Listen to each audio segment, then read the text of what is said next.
श्री सद्गुरु महाराज की जय।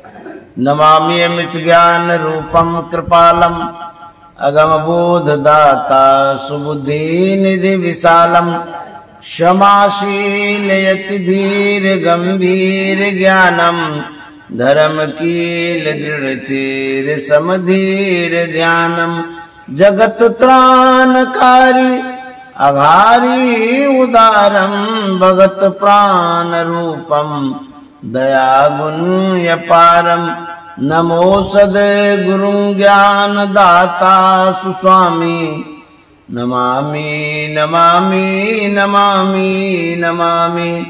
श्री सद्गुरु महाराज की जय। परमाराध्य सद्गुरु महाराज गुरुदेव महर्षि संत सेवी परमानंद जी महाराज रायपुर के विशेष सत्संग प्रेमी महानुभावों माता एवं बहनों, आज 23 जुलाई 2023 ईस्वी है। आज हम लोग अजय बाबू के आवास पर सत्संग कर रहे हैं। प्रातःकालीन सत्संग में हम सभी उपस्थित हैं। हम लोग पाठ को सुने, पहले वेद मंत्र को सुने, उसके बाद उपनिषद वाणी को सुने, फिर द्वितीय भाग से संत वाणी सुन रहे थे, पश्चात परमाराध्य सद्गुरु महाराज की वाणी को सुने। इसमें गुरु महाराज मन के विषय में कह रहे थे, मन तुम बसो तीसरो नैना माता से चल दीजो रे। गुरु महाराज कहते हैं कि अरे मन, तुम तीसरो नैना अर्थात आज्ञा चक्र में चलो, वहीं पर वास करो, तुम बसो। जो आज्ञा चक्र है वहीं से रास्ता है। जब आज्ञा चक्र में जाते हैं तो यह मन वहां पर सुख प्राप्त करता है, आनंद प्राप्त करता है। आज्ञा चक्र कहते हैं 10वां द्वार को, शिव नेत्र को, तीसरा नेत्र को, सुषुम्ना भी उसको कहते हैं, योग हृदय भी वह है, कज्जल केंद्र भी उसको बोलते हैं। इस तरह से बहुत सारा नाम है आज्ञा चक्र का। तो गुरु महाराज मन को कहते हैं वहां पर बसने के लिए, ठहरने के लिए, रुकने के लिए। मन तुम बसो तीसरो नैना माता से चल दीजो रे। कहते हैं वहां बसने के लिए तो कहते हैं, लेकिन कहते हैं वहां से चलना भी है, आगे बढ़ना भी है। माता से चल दीजो रे। यह जो मन है, जिस मन को साधक या भजन करने वाले आज्ञा चक्र में ले जाना चाहते हैं, यह मन कैसा है, यह मन कैसा दिखता है। हमारे गुरु महाराज ने कहा कि मन और दृष्टि का समन्वय है। मन और दृष्टि, जैसी दृष्टि है वैसा मन है, जैसा मन है वैसी दृष्टि है। तो जहां हम देखते हैं वहीं मन रहता है, और जहां मन रहता है वहीं हमारी दृष्टि रहती है। दोनों का मिलन है। तो कहते हैं इस मन का रूप कैसा है। जैसे कहते मेरा मन सोने का है, मेरा मन खाने का है, मेरा मन पढ़ने का है, मेरा मन घूमने का है, मेरा मन शॉपिंग करने का है। तो आपका जो मन है, जो मन कहता है वैसा वैसा आप करते हैं। तो आपने देखा है मन को, मन कैसा है? नहीं देखे हैं। इस विषय में कबीर साहब से जानते हैं कि वो मन के विषय में कहते क्या है। उनके पद्यों में है, यह मन जालिम जोरेरी बरजे नहीं माने, यह मन जालिम जोरेरी बरजे नहीं माने, बरजे नहीं माने, बरजे नहीं माने, बरजे नहीं माने, यह मन जालिम जोरेरी बरजे नहीं माने। कबीर साहब कहते हैं यह मन जालिम है।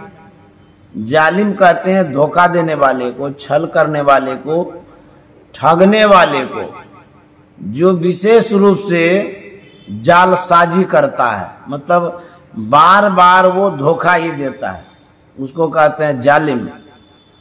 यह मन जालिम है। किसको धोखा देता है? हमको धोखा देता है, आपको देता है, सबको धोखा देता है मन।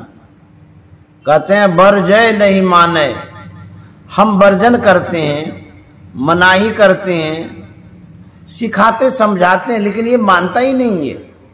इतना बदमाश है ये। जिस काम के करने से हमारी क्षति होती है, जिस काम के करने से हमको दुख पहुंचता है, बार बार यह वही काम करता है। इतना बदमाश है ये। जो या मन को पकड़ा चाहे, जो या मन को पकड़ा चाहे, भागत साकर तोररी बरजे नहीं माने, भागत साकर तोररी बरजे नहीं माने, यह मन जालिम जोरेरी बरजे नहीं माने। कबीर साहब कहते हैं जो कोई इस मन को पकड़ता है या पकड़ना चाहता है, यह मन पकड़ में नहीं आता, भाग जाता है। भागत साकर तोररी, साकर कहते हैं सिक्कर को। जैसे हाथी को सिक्कर में बांध देते हैं, लेकिन पागल हाथी जो होता है उस सिक्कर को तोड़ करके भाग जाता है। उसी तरह से यह मन जो है, इस मन को हाथी की संज्ञा भी मिली है। यह मन पागल हाथी की तरह है। हम जब सिक्कर लगाते हैं, कहते हैं इसको कौन चीज का सिक्कर लगाते हैं? इसको विवेक का सिक्कर लगाते हैं, विचार का सिक्कर लगाते हैं, समझदारी का सिक्कर लगाते हैं, सोच का सिक्कर लगाते हैं। लेकिन हमारी जो सोच है इसको तोड़ देता है मन। हमारा जो विचार है उसको मानता ही नहीं है। हमारी जो समझदारी है वो फेल हो जाती है। ऐसा मन है। तो कहते हैं भागत साकर तोररी बरजे नहीं माने, सिक्कर तोड़ देता है और यह भाग जाता है। कहाँ भागता है? कहते हैं यह मन विषयों में भागता है। विषय कितने हैं? 5। रूप, रस, गंध, स्पर्श और शब्द, ये 5 विषय हैं। इन 5 विषयों में मन भागता है। जैसे रूप विषय है, जिस चित्र को आप देखते हैं, जो रूप आंख से देखते हैं, उन रूपों में ऐसा भी रूप कोई होता है जिस रूप में मन बझ जाता है, फंस जाता है और बार बार उसको देखना चाहता है। जैसे आप फिल्म देखते हैं, सिनेमा देखते हैं, तो उसमें कोई भी आकर्षक रूप होता है तो मन बार बार उस तरफ भाग जाता है, चला जाता है। उसी तरह से संसार में बहुत ऐसा रूप है जिस रूप में मन जाता रहता है। तो कहते हैं रूप में जाता है, फिर रस में जाता है। जैसे आप किसी होटल में आप खाए होंगे, रसदार भोजन किए होंगे, अचार खाए होंगे, तो आपको अच्छा लगा होगा। तो जब आप घर आ जाते हैं तो चर्चा करते हैं कि फलाने जगह गए थे होटल में, बड़ा अच्छा व्यवस्था, बहुत अच्छा व्यंजन था, खाए थे, मन करता है फिर जाए वहां खाने के लिए, इसको रस कहते हैं। और रस एक प्रकार का नहीं होता है। रस वैसे तो 6 प्रकार का बतला है, खट रस, तो 6 प्रकार का रस है, उस रस में मन बस जाता है। तो खाने पीने का जो रस है वो अलग है, देखने में भी रस लगता है, सुनने में भी रस लगता है, काम करने में भी रस लगता है। ये जो रस है इसमें मन बस जाता है। गंध, बहुत तरह का गंध है, उस गंध में भी मन बस जाता है। स्पर्श और संत महात्मा कहते हैं शब्द, इन 5 विषयों में मन बसता है। एक संत ने कहा है, मृग मीन भृंग पतंग कुंजर एक दोष विनाशई, 5 दोष असाध्य जामे ताकि कैतिक आसई। मृग कहते हैं मृगा को। मृगा शब्द विषय में इतना मशगूल होता है, शब्द सुनते सुनते सुनते वो एक जगह स्थिर होता है और मृगा बजाने वाला उसको पकड़ के लेके चला जाता है। देखिए, एक विषय है जिसमें मृगा प्राण गंवा देता है। मीन कहते हैं मछली को, उसको रस विषय बहुत प्यारा है। बंसी में चारा लगा देते हैं, पानी में डालते हैं, तो वह मछली खाने के ख्याल से रस के कारण मुंह में लेती है और वो बंसी में फंस जाती है, प्राण गंवाती है। तो कहते हैं मृग मीन भृंग। भृंगा को आप देखे होंगे, वह जो भृंगा होता है वो रूप विषय में फंस जाता है। दीपावली में आप देखे होंगे, जब दिया जलाते हैं तो उसमें कीड़ा आता है, तो कीड़ा को देख देख कर करके वह पतंगा खाने के लिए जाता है, लेकिन उस आग में वो झुलस जाता है, क्योंकि उसको लगता है ये खाने का चीज है, अब मर जाता है उसमें। कुंजर कहते हैं हाथी को। हाथी स्पर्श विषय के कारण अपना प्राण गंवाता है। तो कहते हैं ये जो विषय है, एक एक विषय के कारण एक एक प्राणी का प्राण जाता है। मानव के अंदर में तो 5-5 विषय, 5 विषय को मानव ग्रहण करता है। तो कहते हैं ताकि केति के आस है, उनका क्या आस कर सकते हैं। तो यह मन जो है 5 विषयों को ग्रहण करता है। तो कहते हैं इन विषयों से मन को हटाना पड़ेगा। तो कबीर साहब कहते हैं जो या मन को पकड़ा चाहे बागत साकर तोड़ ली। तो जो पकड़ना चाहता है यह मन भागता है। अच्छा, जैसे मान लिया जाए आपका बच्चा है, सामने में बच्चे को आप देख रहे हैं, तो बच्चा यदि किधरों भागता है तो उसको पकड़ना आप चाहते हैं, अब पकड़ करके सीधा कर लेते हैं, अपने पास रखते हैं। लेकिन यह मन जो है, इस मन को कौन पकड़ता है, कैसे पकड़ता है, जबकि यह मन दिखता नहीं है, यह तो अदृश्य है। इसको पकड़ता कौन है, कैसे पकड़ता है? कहते हैं साधक को ही पकड़ता है, साधारण आदमी नहीं पकड़ सकता है, क्योंकि उनको पता ही नहीं चलता इस मन के विषय में। कहते हैं जो मन पर असवार है बिरला साधु ये। तो मन पर सवार कौन होता है? कहते हैं कोई साधु होता है, कोई साधक होता है मन पर सवार। हम आप सिर्फ मन का चर्चा करते रहते हैं सुबह से शाम तक, लेकिन मन से भेंट नहीं होती है, दर्शन नहीं होता है, मन से मिलन नहीं होता है। संत पलटू साहब ने कहा है मन नहीं पकड़ा जाए बहादुर जवान है, करत रहे खुरखुंद बड़ा शैतान है, ऐसा यार हरि बसे इस हलक में, उड़ता कोस 50 पंख बिन पलक में। अब देखिए संत महात्मा कहते हैं मन कैसा है? कहते हैं मन बहुत भागता है, तो पलटू साहब कहते हैं मन नहीं पकड़ा जाए, पकड़ में नहीं आता है मन, बहादुर जवान है। पलटू साहब कहते हैं मन कोई सिंपल ढंग का नहीं है, साधारण ढंग का नहीं है, बहादुर भी है। बहादुर उसे कहते हैं जिसमें अकल है, कला है, कुछ बुद्धि है, कुछ कर सकता है, उसी को तो बहादुर कहते हैं। जैसे बेटा को कहते हैं वाह बेटा तू बहुत बहादुर है, कर्मठ है, तू काम कर सकता है। तो बहादुर जो होता है उसमें कुछ न कुछ शक्ति होती है। तो पलटू साहब कहते हैं मन नहीं पकड़ा जाए, बहादुर जवान है। और क्या कह दिया, कहते हैं जवान भी है। जवान कहते हैं जो बॉर्डर पर लड़ता है। अब बुझिए, मन से कोई लड़ना चाहे तो मन से लड़ने के लिए मजबूत होना जरूरी है, क्योंकि मन भी बहुत मजबूत है, जवान भी है।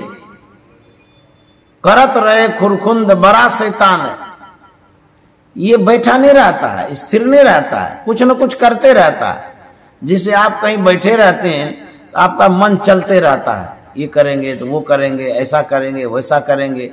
शरीर बैठा रहता है लेकिन मन जो है ना चलते रहता है। तो पलटू साहब का तो बड़ा खुरखुंद है, ये बड़ा बदमाश है। ऐसा यार हरीफ बसे इस हलक में, तो रहता कहां, कहते इसी शरीर में वो रहता है और भागता है, उड़ता है, उड़ता कोस 50 पंख बिन पलक में। बाप रे बाप, ये जो आंख का पल है, एक बार गिरने उठने में जितना समय लगता है, मन उतने देर में 50,000 कोस चला जाता है। कल्पना करिए इसमें कितनी गति होगी। कोई कोई कहेगा कि कैसे हो सकता है, लेकिन संत महात्मा सही कहते हैं मन की इतनी गति है। उड़ता कोस 50 पंख बिन पलक। अभी आप यहीं पर बैठे हैं, आप बैठे ही हैं, लेकिन पूरी दुनिया मन चक्कर काट करके एक क्षण में आ जाता है। जैसे आप बैठे हैं रायपुर में, दिल्ली का आप ख्याल करने लग जाते हैं, बंबई का करते हैं, मद्रास का करते हैं। आप विदेश जाते हैं तो अमेरिका, इंग्लैंड, जापान, थाईलैंड का ख्याल करते हैं। ऐसा होता है कि नहीं होता है? होता है। यह जो ख्याल है, इन ख्यालों के द्वारा हमारा मन जाता है, एक क्षण में कहां कहां भाग जाता है। तो कहते हैं इस मन की ये गतियां हैं। तो जो इस मन पर सवार होता है उसका क्या हाल होगा? कहीं एक्सीडेंट हो गया तो गए काम से। तो मन की जो गति है बहुत है, ऐसा तो रॉकेट भी नहीं बना है दुनिया में। इस मन को बस करने के लिए विशेष साधना की आवश्यकता है। सिर्फ ख्यालों से मन को बस नहीं कर सकते, सिर्फ वाक्य ज्ञान से मन को बस नहीं कर सकते हैं, साधारण सी चर्चाओं को सुनकर के मन को बस नहीं कर सकते हैं, व्रत करके मन को बस नहीं कर सकते हैं, उपवास करके मन को बस नहीं कर सकते हैं। इसके लिए विशेष साधना की आवश्यकता है। गुरु महाराज ने कहा है, आओ वीरो मर्द बनो, अब जेल तुम्हें तजना होगा, मन निग्रह के समर क्षेत्र में सन्मुख थिर डटना होगा। आओ वीरो मर्द बनो, अब जेल तुम्हें तजना होगा। गुरु महाराज कहते हैं आओ वीरो, साधकों को कहते हैं कि तुम वीर हो, बहादुर हो, साहसी हो। मर्द बनने का मतलब साहसी बनना। मर्द बनो, अब जेल तुम्हें तजना होगा, शरीर और संसार रूपी जेल को छोड़ना होगा। लेकिन गुरु महाराज कहते हैं मन निग्रह के समर क्षेत्र में सन्मुख थिर डटना होगा। बहादुर ऐसे नहीं बना जाता है, उसके लिए लड़ाई लड़नी पड़ती है। जब जीत होती है तब हम बहादुर बनते हैं। तो गुरु महाराज कहते हैं जो कोई साधना करता है, ध्यान करता है, उसको मन के साथ लड़ना होता है। भगवान महावीर ने कहा है पूरे संसार पर विजय प्राप्त करना बड़ा सरल है, लेकिन जो कोई मन पर विजय प्राप्त कर लेता है वही सबसे बड़ा विजयी कहलाता है। मन पर विजय प्राप्त करने वाला बहुत बड़ा विजयी होता है। संसार पर तो बहुत सारे विजय करने वाले योद्धा हुए हैं। आपने अर्जुन का नाम सुना होगा। महाभारत लड़ाई में अर्जुन की विशेष भूमिका रही है, लड़ने में विशेष योगदान रहा है। कितना बड़ा योद्धा था, ऐसा धनुर्धर था अर्जुन कि वो चाहता तो कम ही समयों में उस महाभारत की लड़ाई को जीत सकता था। उसमें उसके गांडीव में इतनी क्षमता थी, इतना बड़ा योद्धा था अर्जुन। लेकिन एक घटना से आप समझ सकते हैं कि सबसे बड़ा योद्धा कौन होता है। भगवान श्री कृष्ण ने अर्जुन से कहा था कि अर्जुन, भगवान श्री कृष्ण ने कहा था कि अर्जुन एक होमवर्क मेरा पूरा करो। अर्जुन ने कहा बताइए।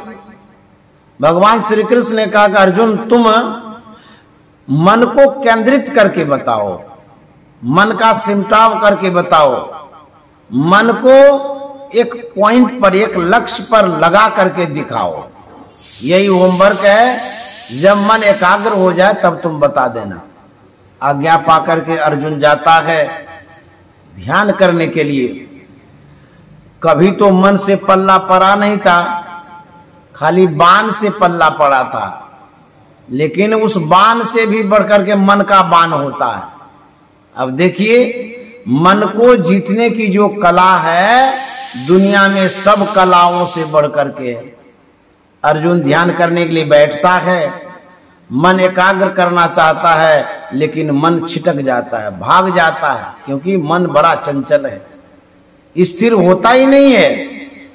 इस मन को बस करते करते करते अर्जुन स्वयं बेचैन हो जाता है, परेशान हो जाता है और वह ध्यान करना ही छोड़ देता है।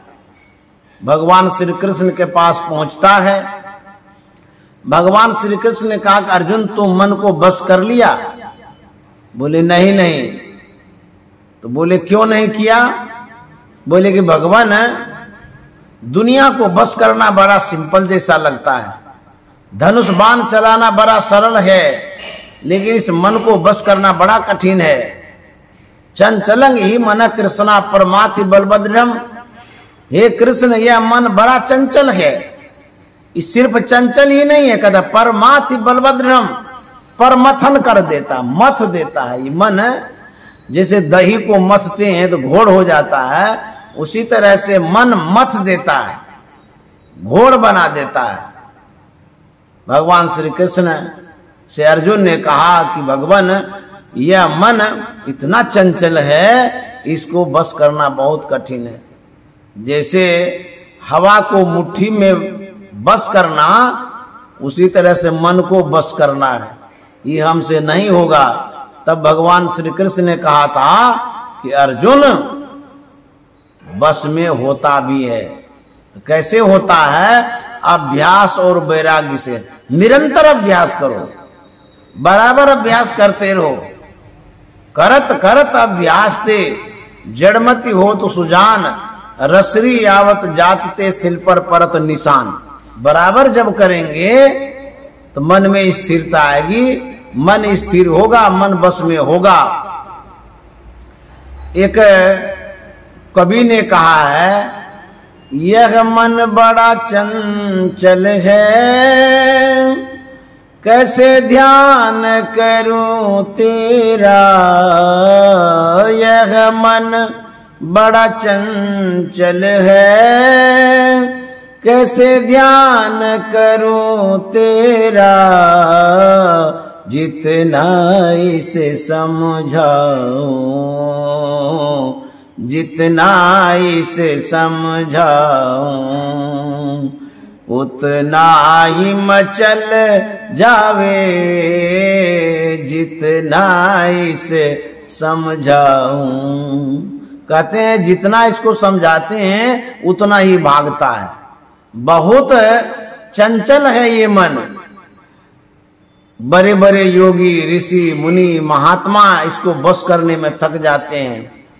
कबीर साहब कहते हैं यह मन जालिम जोरेरी बरजे नहीं माने, जो या मन को पकड़ा चाहे, भागत साकर तोरेरी बरजे नहीं माने।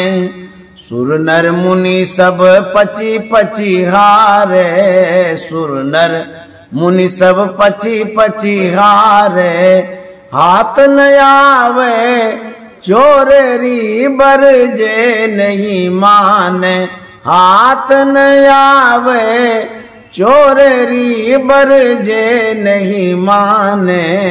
यह मन जालिम जोरेरी बरजे नहीं माने। कबीर साहब कहते हैं सुर नर मुनि सब पची पची हारे। अब बुझिए तो, सुर कहते हैं देवता को, देवता भी इस मन से हार जाता है। ऐसा मन है ये। नर मन आदमी, नर तो हारता ही है, देवता हारता है। और कौन कौन हारते हैं? कहते हैं मुनि, जो मननशील है, जो ध्यान करता है, तो कहते हैं वो भी इस मन से हार जाता है। इतना मन चंचल है। एक भागवत की कथा में से कथा है। एक राजा था, उनके पास एक बकरा था। वह बकरा बड़ा चंचल था।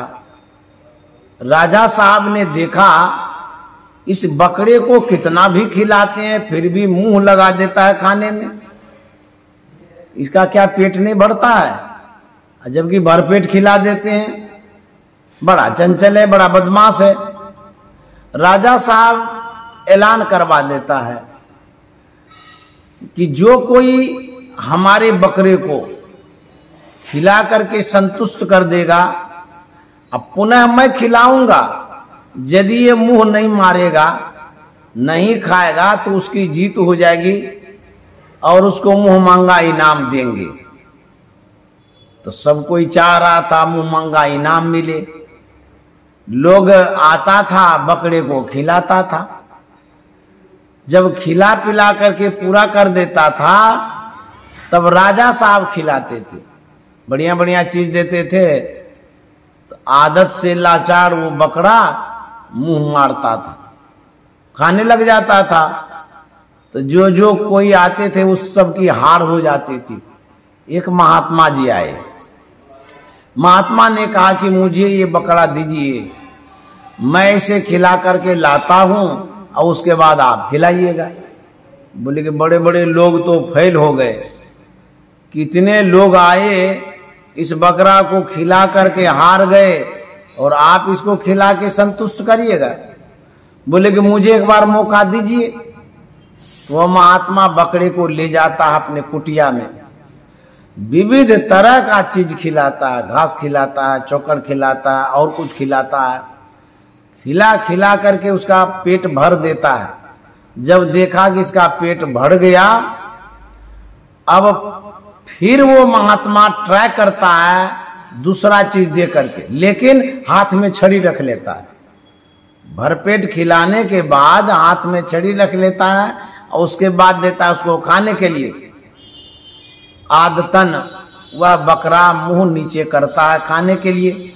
जैसे मुंह नीचे करता तो एक छड़ी मारता मुंह में, तो मारा तो पूरा मुंह ऊपर कर लिया, डर के मारे।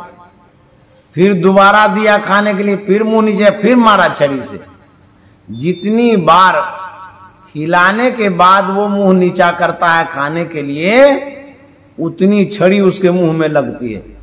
डर के मारे वो सीधा हो गया कि बाप रे बाप, खाने के बाद मुंह गिराना बहुत मुश्किल है, मार लगेगी। तो आदत पड़ गया उसको मार खाते खाते, खाने के बाद मुंह नहीं गिराना है। जब वो अभ्यस्त हो गया तब जाकर के बकरे को ले गया राजा के पास। तो राजा से कहा कि राजन, इस बकरे को हम खिला करके लाए हैं, हाथ में छड़ी भी रखा था, आप खिला करके देखिए। राजा साहब प्रयत्न करने लगे, प्रयास करने लगे, विविध तरह का चीज लाया उनके सामने, लेकिन बकरा टस से मस नहीं हो रहा। क्यों? कि यदि मुंह नीचा करेंगे तो मारबे करेगा। तो जब प्रयत्न करते करते, प्रयास करते करते राजा साहब विफल हो गया, तब जाकर के राजा ने कहा कि महात्मन, सब तो हार गए लेकिन आपकी जीत हो गई। अच्छा, हमको ये बतलाइए, आपने तो जीत हासिल कर ही लिया, लेकिन आखिर जीता तो कैसे जीता? बकरे को आपने बस कैसे किया? तो महात्मा ने कहा कि राजन, मैंने एक युक्ति निकाली, खिला पिला करके छड़ी रख लिया, और दूसरा चीज जब देता था खाने के लिए, जैसे मुंह नीचा करता एक छड़ी मारते थे, छड़ी मारते मारते मारते इसको सीधा कर दिए। अब जाकर के ये मुंह नहीं गिराता है खाने में। तो महात्मा ने कहा कि ठीक उसी तरह से मन रूपी बकरा को कैसे बस करेंगे? मन भी बकरे के समान, एक चीज देते हैं दूसरे के लिए सोचता है, दूसरा देते हैं तीसरे के लिए दौड़ता है, तीसरा देते हैं चौथे के लिए भागता है, एक पर स्थिर होता ही नहीं है। मान लीजिए ये खाना दे दिए तो बढ़िया आ गया, अच्छा थोड़ा सा ये भी दे दीजिए, थोड़ा ये भी दे दीजिए, थोड़ा ये भी दे दीजिए, मन इधर उधर भागते रहता है, मांगते रहता है। तब इसको बस कैसे करेंगे? कहता ज्ञान रूपी छड़ी से इसको मारिए। पलटू साहब ने कहा है, इधर से उधर तू जाएगा किधर को, जहां जायो मैं तहीं धावो, अज्ञान की कुटी में समावो। ये ज्ञान से ही मन बस में होगा, ज्ञान की कुटिया में इसको जब बजा देंगे तब विवेक दृष्टि से ही इसको बस में किया जाता है।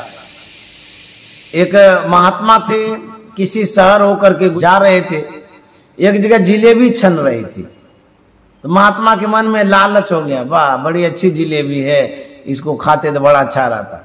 फिर सोचता नहीं नहीं, बाजार का सामान खाना ठीक नहीं है, गंदा उंदा हाथ से बनाता है। तो फिर आगे वो बढ़ गया, फिर दूसरी जगह देखते हैं जिलेबी छन रही है, मन में होता कि ले ही लेते हैं। वो क्या किया, 1 किलो जिलेबी ले लिया गमछा में, खरीद लिया, और जैसे लेकर के जा रहा था मन में होता था जल्दी खा लें, पानी आ रहा था मन में। देखिए कैसा मन है ये, मन सोचता था जल्दी जल्दी खा लें, क्योंकि मन में हुआ था लेने का, तभी तो लिए हैं। तो सोचा कि लोग सब ढेरी है बाजार में, कैसे खाएंगे, लोग भी क्या कहेगा, महात्मा जिलेबी खा रहा है। होते होते वो चले गए एकांत में, जंगल में, एक गाछ के नीचे खड़े हो गए, बर्दाश्त नहीं हो रहा था। जिलेबी को खोला, कोबे में लिया, वो अब मुंह में डालेगा, सोचा नहीं नहीं नहीं मुंह में नहीं डालेंगे, नीचे में गिरा दिया, और नीचे में गिरा करके उसमें बालू मिला दिया, और उसके बाद फिर कोबे में लिया, बोला कि अब तुम खाओ। मुंह के पास ला करके अपने मन को कहता है तुम खाना चाहता ना, खाओ। अब बालू मिला हुआ, मिट्टी मिला हुआ जिलेबी वो खाया जाएगा? तो नहीं है खाया। इस तरह से मन को सजा दिया जा सकता है, समझाया जा सकता है। नहीं तो मन के अनुसार यदि आप चलते रहेंगे, कहते हैं मन के मते न चालिए, मन के मते अनेक। ये मन का जो विचार है एक नहीं है, एक पर स्थिर नहीं होगा, इसका बहुत विचार होता है, क्योंकि उत्पन्न होते रहता है। समुद्र लहर तो थोरिया, मन लहरे घनिया। अब बुझे तो इसमें जो लहरें उठती है, लहर का तो तरंग को, अब मन में कौन सा तरंग है? कामना का, इच्छा का, चाहना का, कुछ प्राप्ति का, विषय का, बाजार का, व्यापार का, खरीदने का होता है ना उत्पन्न, खाने का, इसमें उठते ही रहता है। तो कबीर साहब कहते हैं जब समुद्र लहर होता है, उसमें कोई पड़ जाता है तो बचना बड़ा मुश्किल है। कहते हैं वो बिरले कोई होगा जो बचेगा, नहीं तो सब डूबिए जाता है। केतिक आय समाय केतिक जा विसराय। बहुत आदमी उसमें लय हो जाता है, डूब जाता है। तो कबीर साहब कहते हैं इस मन में जो लहर उत्पन्न होता है, चाहना का, इच्छा का, तरंग का, ये जो उत्पन्न होते रहता है, इस लहर में जो पड़ जाता है, देखिए कितना आदमी डूब जाता है। लहर के ही कारण, चाहना के कारण, इच्छा के ही कारण आप कुछ करते हैं। किसी से मिलने जाते हैं, अच्छा मन में होता है जाते हैं माता जी से मिल लेंगे, मन में होता है जाते हैं शॉपिंग कर लेंगे। ये चाहना है, ये इच्छा है, ये तरंग है। इसी तरंग के कारण मन में लालच भी उत्पन्न हो जाता है। तरंगे के साथ घूमते रहता है लालच भी। तो जब लालच घूमते रहता है तो कभी कभी लालच में भी फंस भी जाते हैं, बच भी जाते हैं। और तब क्या होगा?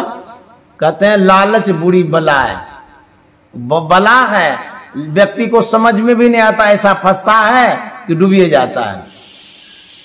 तो तब जिसके अंदर में चाहनाएं नहीं होती है, कहते हैं वही विजयी होता है, वही मन को बस करता है।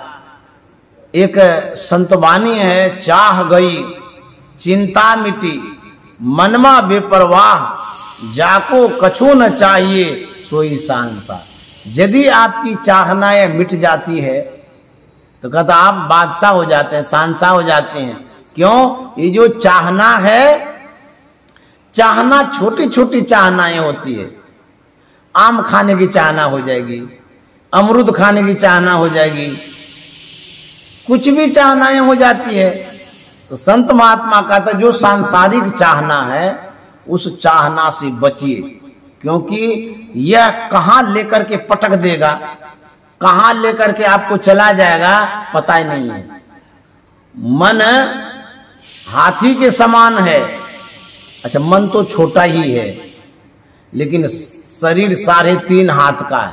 कितना बड़ा शरीर है, ये छोटा सा मन 3.5 हाथ के शरीर को ढोते रहता है। जहां मन चाहता है वहां लेकर के चला जाता है।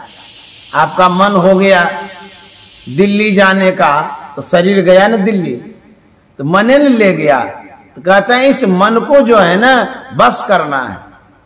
जो मन पर असवार है बिरला साधु एक, तो बस कैसे करेंगे? तो गुरु महाराज ने कहा इस मन को आज्ञा चक्र में ले जाओ। मन तुम बसो तीसरो नैना, महता से चल दी जोरे, महता से चल दी जोरे। आज्ञा चक्र में जब ले जाएंगे तब ये सीधा होगा। जब सांप चलता है तो आप देखे होंगे कि टेढ़ा मेढ़ा चलता है, ऐसे ऐसे करके चलता है, टेढ़ा मेढ़ा। लेकिन जब वो बिल में जाता है तो देखिएगा वही टेढ़ा मेढ़ा चलने वाला सांप सीधा हो जाता है। उसी तरह से मन टेढ़ा है, सांप के तरह इधर उधर टेढ़ा मेढ़ा चलता है, लेकिन आज्ञा चक्र रूपी बिल में जब घुसाते हैं ये सीधा हो जाता है। तो मन को यदि सीधा करना चाहते हैं, मन की इच्छाओं का दमन करना चाहते हैं, तो आज्ञा चक्र में ले जाएंगे। तो आज्ञा चक्र में ले जाएंगे कैसे? साधना करनी होगी। साधना कौन सी साधना? साधना तो बहुत प्रकार की होती है। कहते हैं दृष्टियों की साधना। जब बिंदु ध्यान करते हैं, दृष्टियों की साधना करते हैं, तब मन जो है ना बस में होता है। रामायण में लिखा हुआ है छठ दम शील विरति बहुकर्मा, निरत निरंतर सज्जन धर्मा। छठदम का मतलब होता है छठी भक्ति, और दम का मतलब दमशीलता की प्राप्ति, इंद्रियों का दमन करना। तो हमारा जो मन है जब आज्ञा चक्र में ध्यान करता है, छठा चक्र में जब ध्यान करता है, दृष्टियों की क्रिया जब करता है, तब इसका दमन होता है। तब प्रारंभ होता है दमन। दमन कहते हैं जैसे किसी को दाब देते हैं, किसी को चीप देते हैं, जबरदस्ती किसी को बस करते हैं, उसको दमन कहते हैं। तो किसी को दबाव में जब लाते हैं तो बस में होता है ना, डर के मारे। उसी तरह से ये मन जो इतना बदमाश है, इसको दबाव में कब लाएंगे? जब छठदम शील विरति बहुकर्मा वाली साधना करेंगे, आज्ञा चक्र की साधना करेंगे, दृष्टियों की साधना करेंगे, तब इस पर काबू कर सकते हैं, ये बस में हो सकता है। उसके बाद क्या है? सज्जन धर्मा। सज्जन धर्मा का मतलब होता है कि सज्जनों का संग करना। जो सज्जनों का धर्म है, उस धर्म के अनुरूप जब चलेंगे तब जाकर के मन को बस कर सकते हैं। सज्जन का क्या धर्म है? तो गुरु महाराज ने कहा है कि सत्संग नित अरु ध्यान नित रहिए करत संलग्न हो, बेविचार चोरी नशा हिंसा झूठ तजना चाहिए। ये सज्जनों का धर्म है। और गुरु महाराज ने कहा है श्री सदगुरु की सार शिक्षा याद रखनी चाहिए, अति अटल श्रद्धा प्रेम से गुरु भक्ति करनी चाहिए। भक्ति में अटलता अचलता भी होनी चाहिए, तटस्थता भी होनी चाहिए। जो गुरु की आज्ञा उसका पालन करना चाहिए। इस तरह से जब हम रोज साधना करेंगे, निरंतर अभ्यास करेंगे, अभ्यास करते करते करते यह मन भीतर प्रवेश करेगा, उस आज्ञा चक्र में जाएगा, तब जाकर के आपको शांति मिलेगी, सुकून मिलेगा, सुख मिलेगा। तब आप वीर कहलाएंगे, बहादुर कहलाएंगे। इसके लिए गुरु महाराज ने कहा है वक्त नहीं है ऐ वीरो अब गाफिल हो कर सोने का, बिंदु राह से निकल बहादुर तब मंडल टपना होगा और तुम्हें बढ़ना होगा। कहते हैं अब समय नहीं है, वक्त नहीं है, क्योंकि साधना बड़ा कठिन है। मन को साधना बड़ा कठिन है। जैसे संसार का काम करने के लिए आप कितना वक्त देते हैं? पढ़ने के लिए 15 साल 20 साल 25 साल लगाते हैं, तब एक अच्छा जॉब प्राप्त करते हैं। कोई नहीं भी करता है। तो भौतिक विद्या प्राप्त करने के लिए 15 साल 20 साल 25 साल देते हैं। किसान 6 महीने तक खेत में काम करता है, तब फसल मिलता है उनको। इस तरह से ड्राइविंग जो सीखना चाहता है उसको भी बहुत समय लगाना पड़ता है। तो भौतिक विद्याओं को प्राप्त करने के लिए, भौतिक कलाओं को प्राप्त करने के लिए आप समय देते हैं, जबकि सभी कलाओं से बढ़कर के मन को बस करने की कला है।